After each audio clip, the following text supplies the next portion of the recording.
Welcome back to The Manual, a podcast where we talk about the stuff most men's podcasts are too afraid to touch. Today's episode is going to be wild, raw, and real.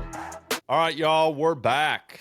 Today we're going to dive deep into something really we feel like very few men truly actually talk about, which is sexual fantasy, novelty, the escalation in porn use, and what all this says about what we're really wanting. We'll bring in ideas from interviews from Jordan Peterson and a great conversation between Tucker Carlson and Chris Williamson. We're also going to explore the difference between what men fantasize about versus what many women find arousing and why that's interesting and relevant, why we should pay attention to the context and what it tells us about what we as men, what women are looking for, especially when it comes to the archetype of a strong, dominant male. If you've ever wondered why porn keeps escalating for you and why your fantasies feel weird, this episode is for you. Nick, I want to dive into this idea of dopamine, novelty, pornography, and how it evolves and escalates over time. But before we do that, I want to know what you're doing.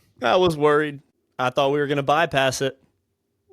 I'm fine, yo. I'm doing really good. It's a good week. Often I've told you, how do I define how I'm doing? I define how I'm doing by how well I'm sequential unitasking. And if my brain's not fried at the end of the day, it was a good day doing one thing at a time. And I think what helped me this week was I got my phone pretty good and locked down with my, what the brick is I don't have the brick, but I have the block where it's a physical device that I have to bring my phone in touch in order to unlock it.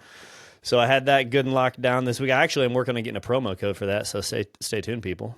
Little Freedom Group promo code. Super helpful. So it was a good week, doing one thing at a time. Excited to have some guys over to the house tomorrow. I'm having a bachelor party over at the house. We're going to do a morning of contrast therapy, some sauna cold plunge action, and some body and breath work with some meditation, prayer exercises. And I just love that. This is one of our past clients, but once a client, always a client in our eyes, or at least a part of this movement. And I'm excited that he's wanted to do the morning of his bachelor party here. So I'm super stoked about that. Yeah, I love that. It reminds me, I was at an event last night, giving a talk on, the title of the talk was The Porn Pandemic. To a room full of guys here in the Twin Cities in Minnesota. And one of the guys came up to me after and said, I forget the woman's name. She's a professor at Stanford. He said, have you heard of the book Dopamine Nation? Oh, yeah. And I've heard of it, but never read it. You got it? Yeah, I do. It's somewhere on my shelf. Yeah, it's this woman. It's wild, man. Yeah. The comment he brought up, he said, do you ever tell guys to do like contrast therapy type stuff? Like she has everybody she works with do intentionally painful things. Yeah. And certainly a topic for another day, on what happens in our bodies and brains when we do something like that, when we encounter pain and the reward that it actually provides on getting through the pain and finding ourselves on the other end of it. Right. But is a big part of her strategy because of what it does to the brain and how it can, in a relatively short period of time, recircuit the brain, condition it to do hard things and come out the other end. So it was a fun conversation. I'm thinking about that now. I'm also thinking about times where guys have said that one of the most impactful things they've experienced doing together with the group of men in a freedom group or in our larger community is doing a 72-hour fast or cold plunging on an intensive or something like that. That was a huge boost to them, realizing that they had capacity, the way that it shifts, how you frame things when you encounter pain and discomfort, and then your capacity to stay in them when you're in a craving, when you're in some sort of emotional discomfort, always impresses me. So the term is hormesis. This is biological phenomenon where like a low dose of a stressor or even a toxin actually produces a beneficial effect for you.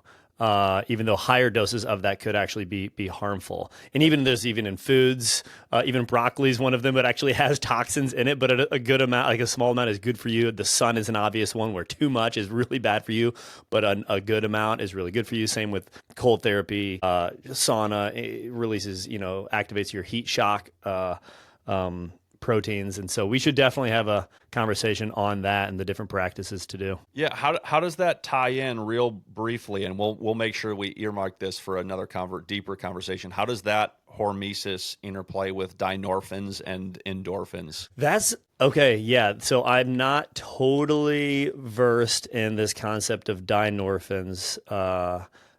That ultimately, and you'll experience. I know what experientially happens. So say you're in a cold plunge for 2 minutes and you'll experience like these waves of dynorphins, which mechanistically or physiologically, I'm not sure how this plays out where probably dynorphins is what's happening physiologically, like these chemicals being released in your body that is like a negative experience. And part of it is just allowing your body to basically surrender to the waves of these dynorphins flowing over you. So your body releases these kind of negative things in your body. I don't know the word for it. But then after you're done with the stress or whatever it is, then your body kind of to rid your body of the dynorphins releases endorphins to flood your body. So dynorphins comes and activates the release of endorphins whenever your body's done with that stress. And so you're kind of, another way to say it is you're in sympathetic fight or flight, which isn't bad necessarily. Sometimes you need to be in fight or flight, but you're in that. And then immediately after that, what happens is you come into parasympathetic rest and digest. So sympathetic to parasympathetic. So a few different mechanisms going on there.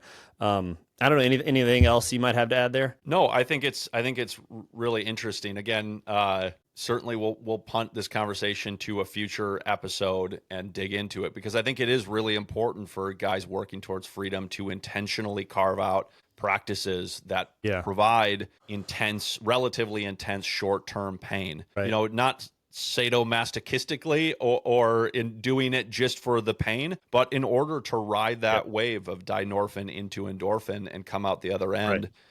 Right.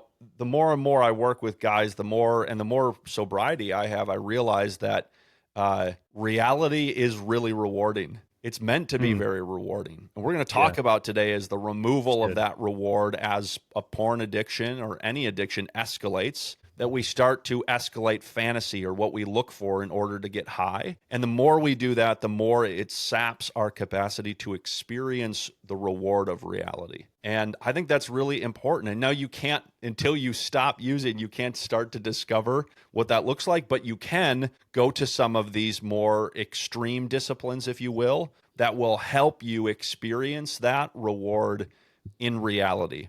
By engaging a habit like a cold plunge, that will help you ride that wave and experience some of that natural high that your body and brain is designed to naturally produce in a healthy and normal way. And again, that conditioning to the pain receptors, pain response, discomfort response, both in your brain and, like you said, Nick, physiologically. So I think it's a really important point. It's a great reminder. Again, if you're looking for a takeaway today, it might be, you know what, I'm going to do at least a 24, 48, 72-hour fast. We got one coming up. We'll mention at the end of this podcast episode. You can certainly come with us in that. But also you might think of doing something like the easiest one that you can do wherever you are is a cold plunge. Being able to sit in there for 2 minutes allows those cycles in your brain and your body to occur, and to find yourself coming out on the other end of it is inherently rewarding. So it's a good habit and practice to pick up and engage with.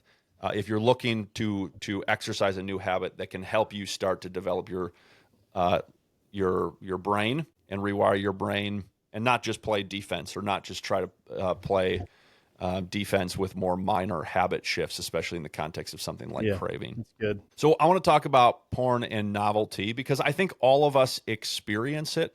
Again, if maybe you started watching porn last week, last month, even a year, maybe you haven't found yourself having that moment where you get done watching porn and masturbating and have that sort of guttural, like, what did I just watch? Yeah. Like, what? Like almost a shock factor of, I didn't know I had the capacity to want that in me, and I just found it arousing, right? And this is the reality of novelty, that novelty, just like pornography in and of itself, creates arousal in the brain, releases dopamine and taps into dopaminergic pathways. So does novelty. And the interplay of porn, and then once porn isn't good enough in and of itself, regular hardcore pornography, like Jordan Peterson says, then you find yourself going to kink, and then violence, and then kink and violence, before it escalates to the point where you act out in some dramatic way, oftentimes crossing the flesh barrier. And an important point that he makes is that serial rapists, or the people that do the worst things on earth, they don't start doing that thing, right? It's not the first act that they made where they were crossing the boundary. It was a little bit at a time, then looking for a little more, then a little more, and then a little more. And that drift from their ideals creates a new depraved ideal, a new condition, and a new impulse and desire for that thing, where you might find yourself going to something today after, say, 10, 15, 20 years of pornography use, that when you started viewing porn, you would never imagine, you would never even think about, you would even be repulsed or adverse to. And that's a good indication, again, reducing the shame around it, reducing the self-hatred that we have towards that. Totally. I do this. I think it's really important to just bring it into the light and to acknowledge that this is the role that this part of my brain, that these parts of my brain at play are looking for to produce that same kind of high, and novelty plays an important role in there. So new scenes, new categories, new extremes all tap into that novelty thing in our brain that's meant to make reality really vibrant and new and enjoyable, and instead gets co-opted in fantasy and driven towards this extreme. That's really good. Yeah, I mean, it's and I really appreciate how you're highlighting when we just get curious about how the mechanisms of the brain work, the shame can be released, because it's not just like I'm looking for this particular experience of whatever I'm fantasizing about, but it's a drug, and whether it's alcohol or in any other drug, we're going to look for an increased chemical experience of that, and the dopamine. I mean, Dopamine Nation just dives all into this, and what people end up doing is like, it's crazy, simply to get the same release they looked at getting. I had this experience with gambling.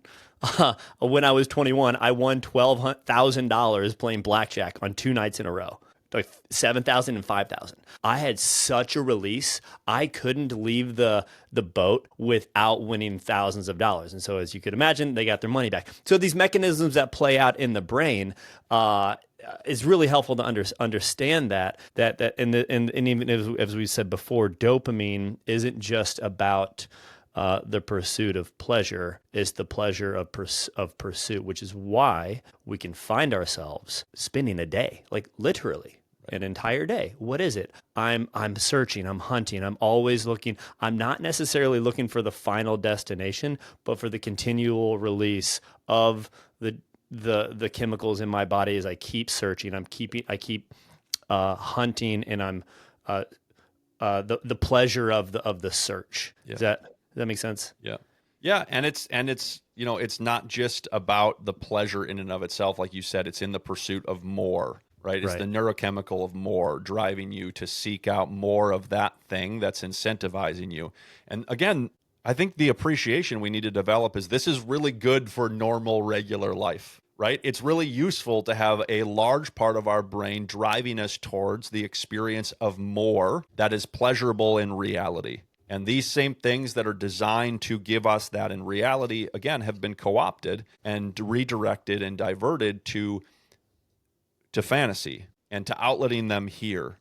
And the encouragement, and I've seen so many guys get to this point where they start to experience reality as color again, that they start to experience the real incentivized reward of living in reality. And it gets very fun, very fast, once your brain starts to reset to that. In the beginning, it's hard because there are a great dampening effect where dopamine is being released to things in reality and telling you do more of that. So it feels laborious and challenging and resistive to engage in those things. But the more you do it, And the less you do the pornography, the more likely you are to start to experience those things as they're intended to, which is to experience them as inherently rewarding as your brain begins to reset. And all of these are really important markers and cues to us of, like I am starting to develop that healthy brain circuitry that I'm after in order to experience freedom. Now, there's a couple of phenomenons in culture that I think can help us dive into this idea of novelty, especially when we think about men and women and why we find ourselves as groups of people going to such interesting fantasies,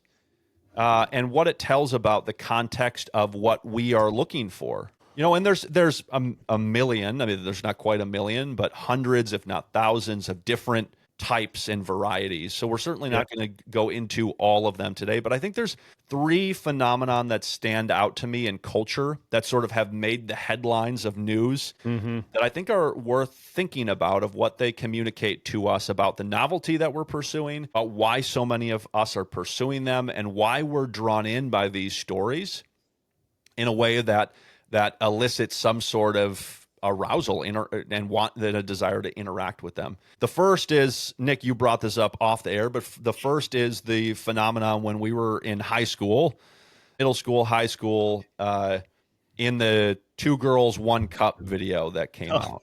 Yeah. Right. And it was in like the dark. It was so disgusting that you had to like find it on the dark web or like all these back channel sources, because even the porn industry at that time was trying to remove it. It was too disgusting, too vile, too debased to even make it. Now, I say that because I could never find it when I went to try and find it when I was in school, because it was locked down on the internet, and praise the Lord, I never saw it.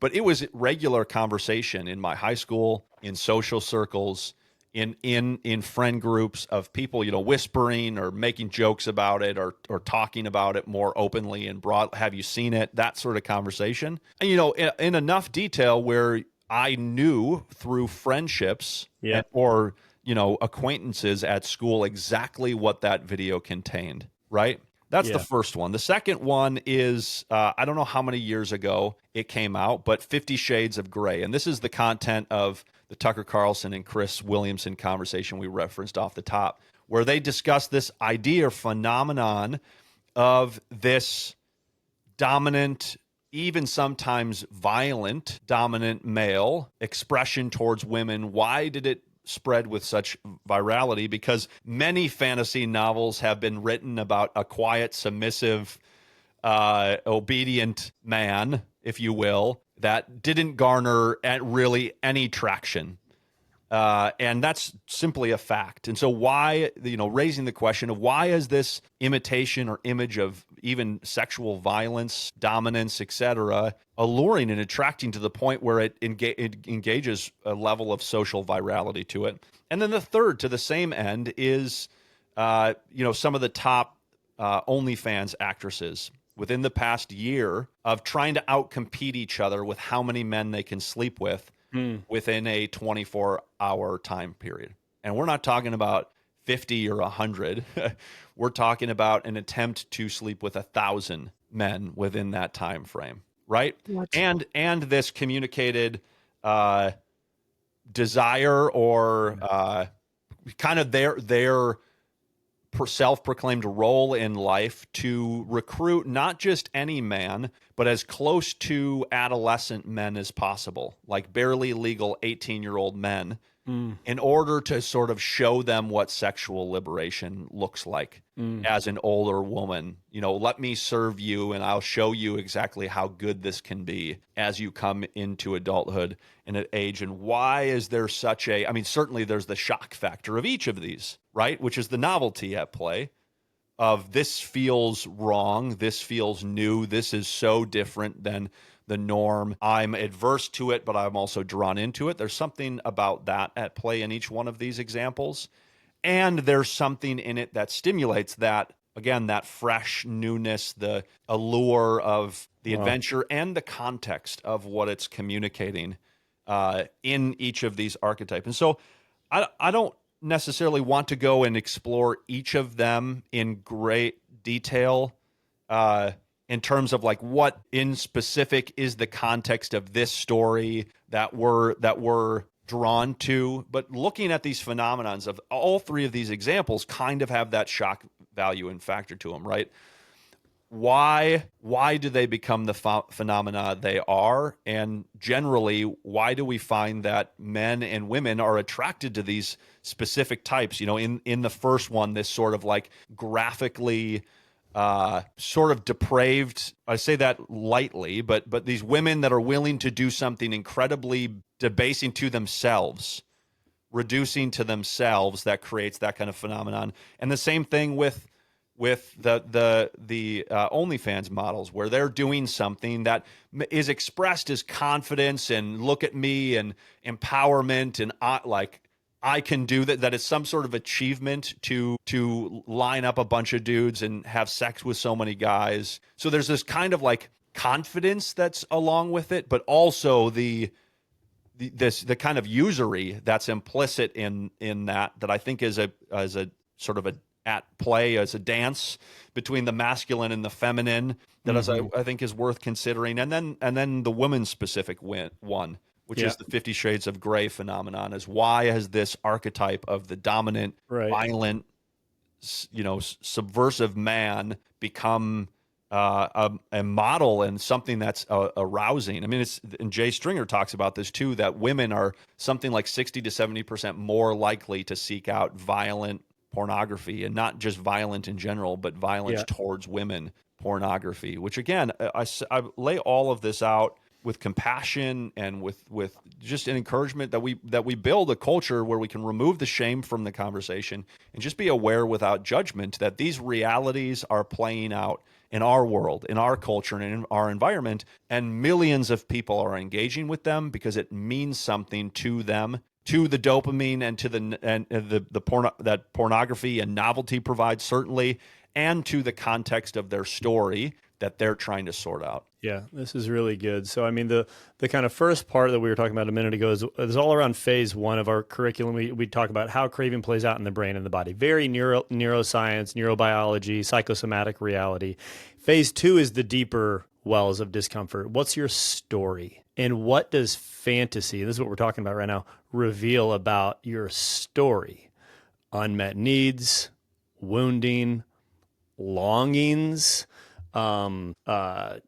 the reality of your family dynamics. Maybe you had an out of control house and the type of porn you're looking at is all about maybe bondage or control. And two people could actually have the same experience, let's say the same wounding experience, and could respond in very different ways. One that wants to be kind of maybe almost relive that experience, which is kind of crazy. So they're the one put in bondage, and the other that has a similar experience, just to continue this example, wants to be the one put in, is the one that's in control.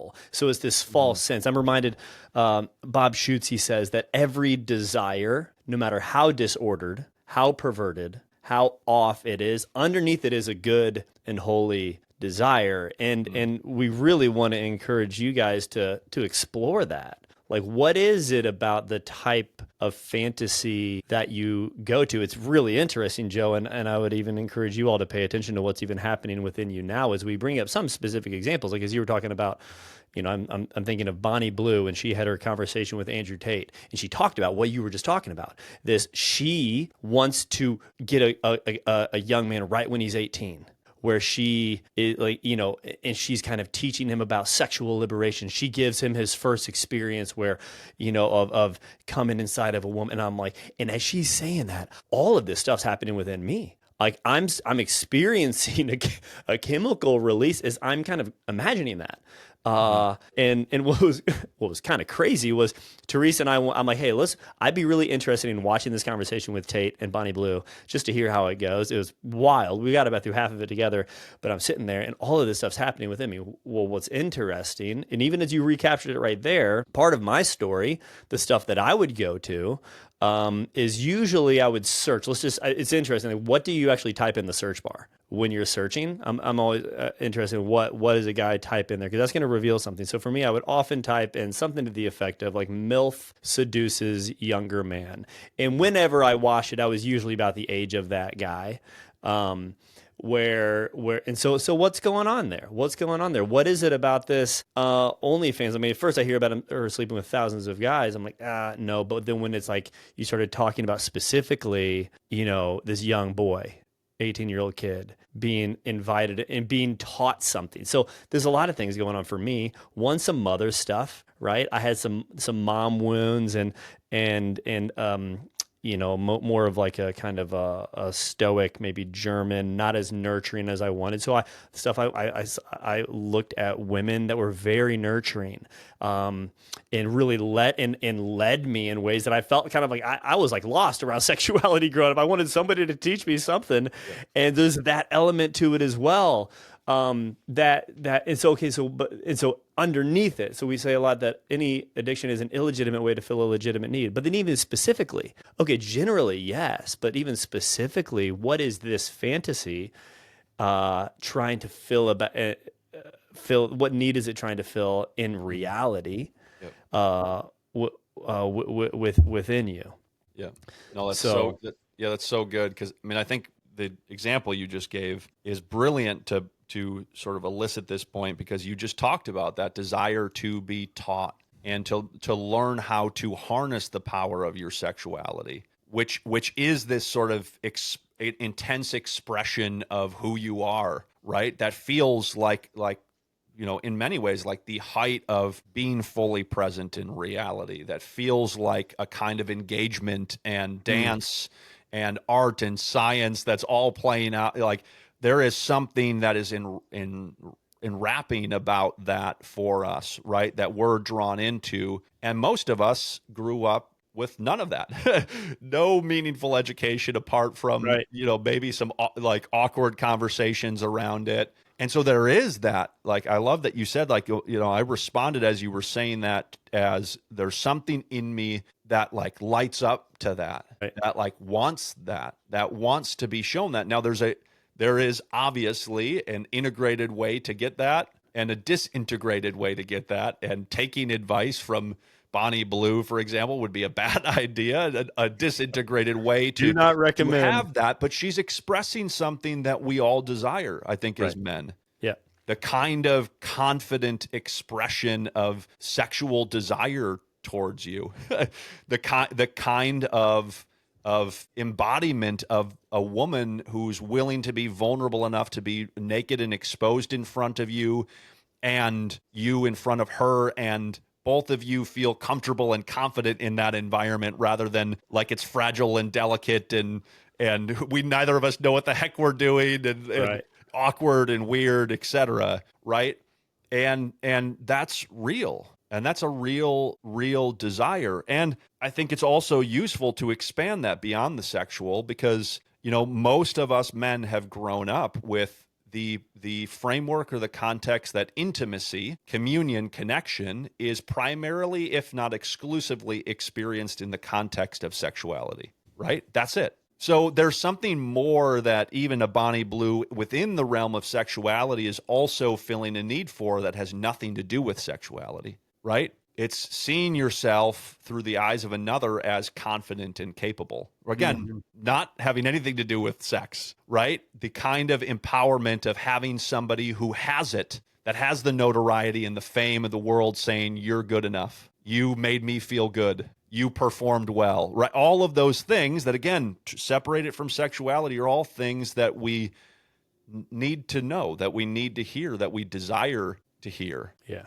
Right? Yeah. And that's where it gets real, right? Is when we start to consider where beyond sexuality do we have a deprivation of need, where we have a missing link, where even things that we've never thought or considered that we might actually need because we grew up in a cultural context, a family environment, a community environment where these things weren't expressed by anybody, right? The example I often give, and having the opportunity to speak and go to events, is oftentimes I'll have guys stand up and hug the guy next to him. Most guys bro tap and it's super uncomfortable and short and bop, bop, in and out. Yeah. And then I say, okay, that's right. We're going to do a 5-second no pat hug, which was something that was modeled to me by a mentor of me many years ago. And you're just going to hold on. That's so good. And I want you to notice what happens, right? Because there's an initial wave of the discomfort, the uncomfortability of it. And then there's a kind of regulating thing that happens there. There's a kind of calming down that occurs, which mirrors and models what happens when we ride the wave of craving, when we allow ourselves to open up fully and feel it, right? Human touch is incredibly important. And for the vast majority of men, they can count on the number of times on one or maybe two hands that they've hugged their dad or even their mom, where they've heard "I love you," where they've experienced this kind of affection in their life. And we wonder why we find ourselves going to porn as the sole source of that kind of intimacy and affection now as adults. I think that's worth considering. And the same thing goes for, again, the feminine. And we don't need to dig too much into this, but I think there's something really interesting about that. The point that I love that Tucker and Chris made is that it seems the archetype of the man in 50 Shades of Grey is the exact opposite from what society today communicates as acceptable of a man, right? Yeah. He runs the show. He dominates. He leads. The woman serves. The woman submits. The woman is under, right? He's on top. And certainly, again, it's all sexual.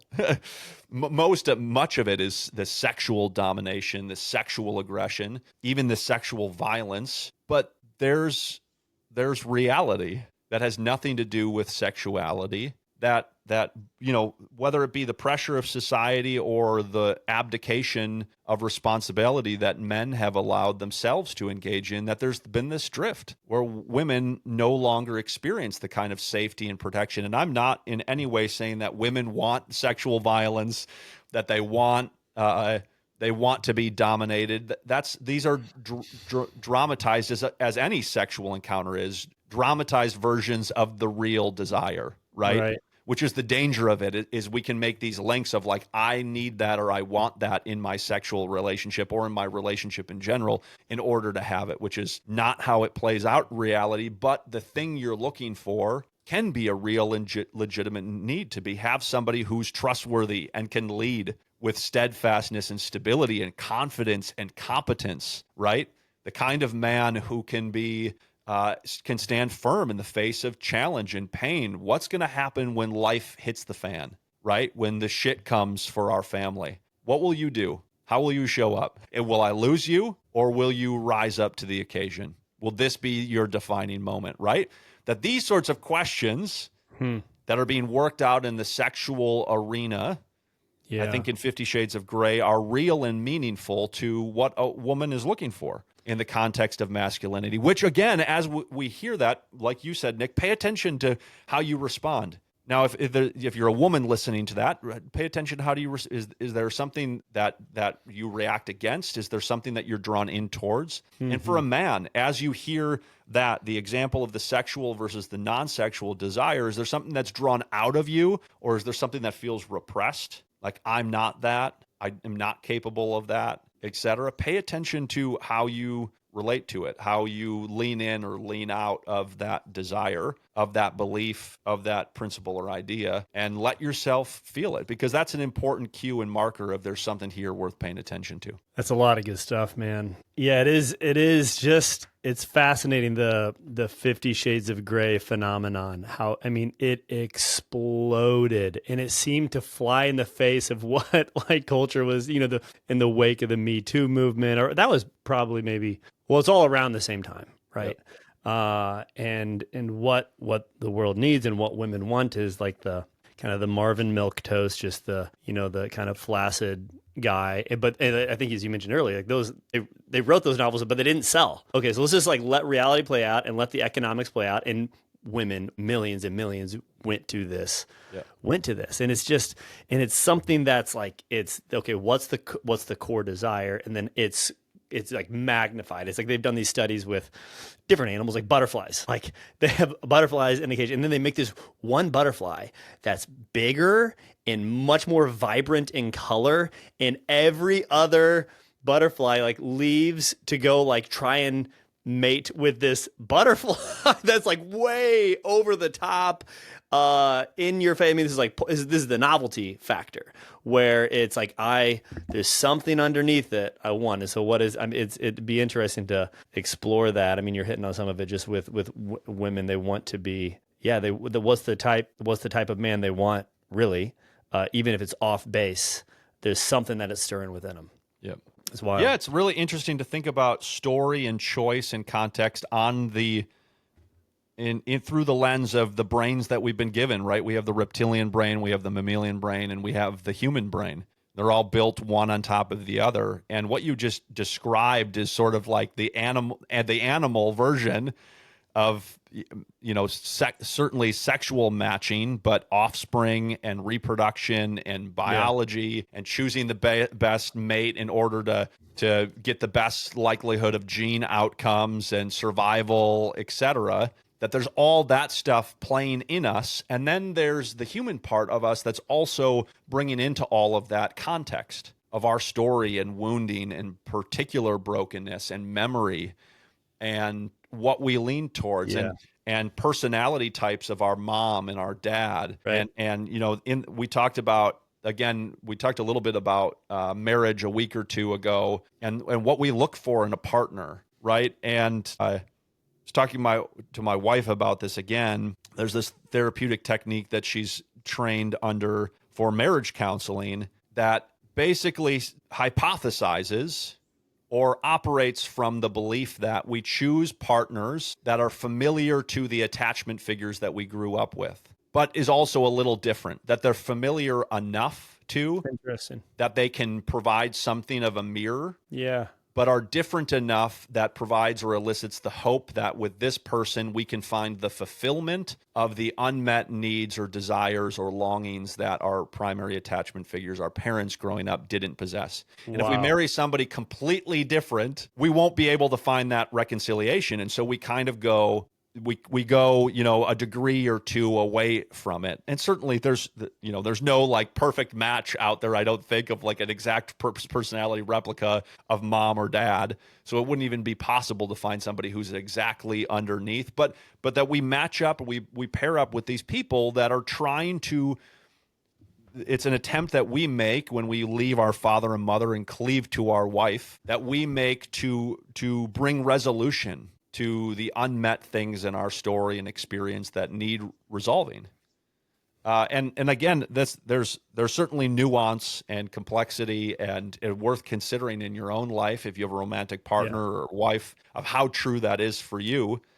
And consider the opportunity that our human brain is built on top of these two parts that I love the example you gave about the butterfly, because we are also operating in that sort of like, we want our kids to survive. we want a healthy gene pool. We want to dominate. We want our kids to be able to flourish. Why do people spend so much effing money on sporting equipment, right? They want their kid to be the best, right? They want their kid to be top dog. Everybody feels good if that's the case, if they're the star athlete or they achieve and perform, right? What is that evidence of? That's evidence of that reptilian brain, that mammalian brain playing out in that sort of animalistic social hierarchy of who's the best, who dominates, who gets the resource, et cetera. And that's playing out all over the context of our human reality and environment. When you think about money, possessions, etc., that these dynamics are constantly at play and would be foolish of us to ignore or to not pay attention that the role they play, but also consider the context and the story is also very meaningful in the choices that we make, the directions that we head, and how we're trying to sort out our experience and reality, bring it to some sort of conclusion in our life, and the connection between that we do in reality, hopefully, and how we also do that in our fantasy life. How we also do that with pornography and with these stories that have garnered some level of social contagion are doing just that, trying to sort out the story of the masses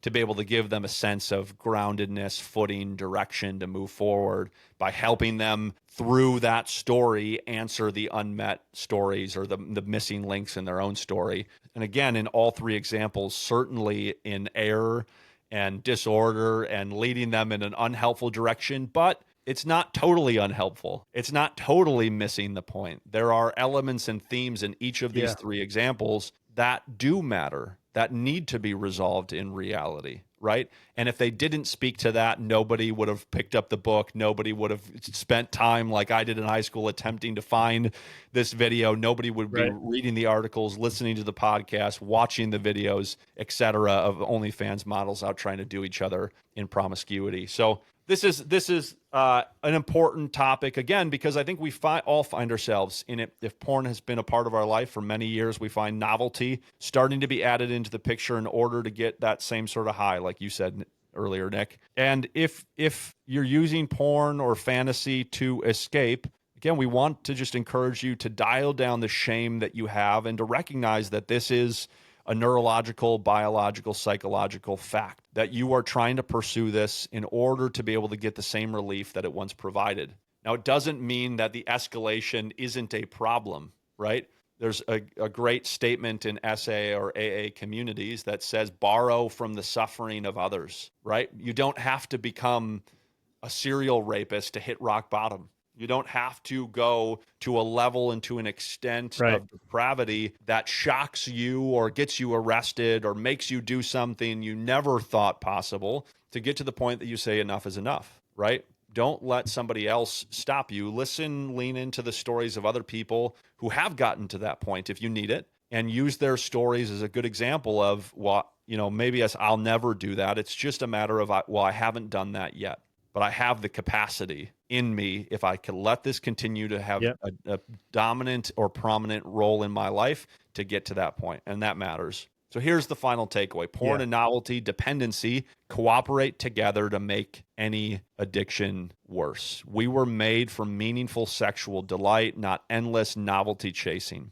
Healing is possible when we bring awareness, boundaries, connection, and truth to the matter. The stories that we're trying to work out, certainly, and the dopamine that we're trying to experience the reward from are meant to be lived out in real life. And that doesn't mean that we seek out fantasy or sexual kink or violence in real life. It means that we learn to find the solutions to those problems as reality is ordered, respecting other people's boundaries and autonomy and personhood, while we also experience that deep fulfillment and longing for the lack of things that we still go without and the needs that we have, and find resolution for them in our life. Nick, we have a 72-hour fast. We talked off the top about engaging discomfort, moving through it. Share a little bit about what we're going to be doing there. Yeah, so 3 weeks out, a little less than that. Well, no, when this drops, it'll be probably 2 weeks out. So the first week of Advent, we're looking at Tuesday, the 2nd, December 2nd, starting at 6 p.m. Central Time, right after dinner, all the way till Friday, 6 p.m. And the reason we're doing that is Wednesdays and Fridays are typical fast days within the church. 72-hour fast. Why? Well, we talked about it earlier. Hormesis, right? A small amount of a stressor or even a toxin, in this case a stressor, can be really freaking good for you. Spiritually, yes, and physiologically, for your mind, your spirit, your soul, your body. One of the things that fires me up most about fasting is something called autophagy, which means self-eating, where basically these folded over proteins in these cells inside your body that cause primarily neurological diseases are expelled out of your body through an extended fast. And talking about dynorphins earlier, you'll get waves of hunger, right? And waves of this like, I don't know if I can do it. But then you ride the wave and you get through it. And when you do this, especially with a community of men, last time we had almost 50 guys in the group doing it, and just the chirping that was happening, but the encouragement, hey, and here's why I'm doing it, and knowing your why and having your why and keeping that before you. Super powerful. Doing hard things is really good and really important, and to do it with others is really good. So want to encourage you guys to join us after Thanksgiving. First week of Advent, let's start it off well, to really kind of put your body in its place. Put your, like you have governance over your passions, over your desires, and we're not just animals that respond to every whim. And this is a reminder for that. Like you have agency and you can do it. And the reward that comes at the end of it, There are things like it, but there's nothing like it when you do this sort of fast. So if you're interested, I do typically a fast. I've been actually incorporating Wednesdays as well, but a 24-hour fast every Thursday to Friday, Thursday dinner to Friday dinner, to warm your body up and do a couple things there. If you're interested, we'd love to get you on the email list so we can get you in the app. We'll put a link. We'll put a link down below in the show notes to where you can go to sign up for that, so you can get in the group chat and come with us. If something about this is resonating, if porn is still part of your story and you're looking to get free, go to thefreedomgroup.co and you can talk to one of us on a discovery call. You can also go to fglead.thefreedomgroup.co. It also will pop up as a window if you go to our thefreedomgroup.co website. You can get an assessment. You can get our Rewire Your Brain course and a coaching call, all completely for free. In order to help you make meaningful progress in understanding yourself and learning to move forward into freedom. If porn isn't your story, or you've experienced freedom in your story with pornography, but you're looking for more community to tap into identity, mission, and purpose in your life, we have a Kingmakers community. You can go to thefreedomgroup.co/Kingmakers. There you'll find more information, a video, and some other details on it. If you're interested, certainly, again, reach out to us. We'd love to hop on a call and connect with you about that community. The goal of that is to build the vision for your life, look at every domain and every relationship, and part of that exercise is writing a eulogy and doing some other sort of story work strategies to be able to help you paint of what's the ultimate goal here in my life. What am I aiming for? Where am I going? And certainly not to be able to do that once and then have to stick to that, but to refine it over the course of time so that you're intentionally moving in a direction. And then along with that, to develop a 3-year, a 1-year, a quarterly, and a weekly rhythm of life that helps you move forward in the direction. And then the accountability and support with men in community together to ensure that you don't just have a plan that sits on your desk and never gets looked at, but that you have a plan and that you're living it, that you're accomplishing it, that you're moving towards it and iterating on it over the course of time. So if that's stirring something in you, certainly go to thefreedomgroup.co/Kingmakers to learn more. Nick, it's been awesome to be with you today, bro. Thanks so much for leaning in. Guys, thanks for having this conversation with us about porn, novelty, dopamine, and what it means for your story, what it means for the progressive nature of addiction, and why it matters in relationship to getting free and living reward in reality. Peace.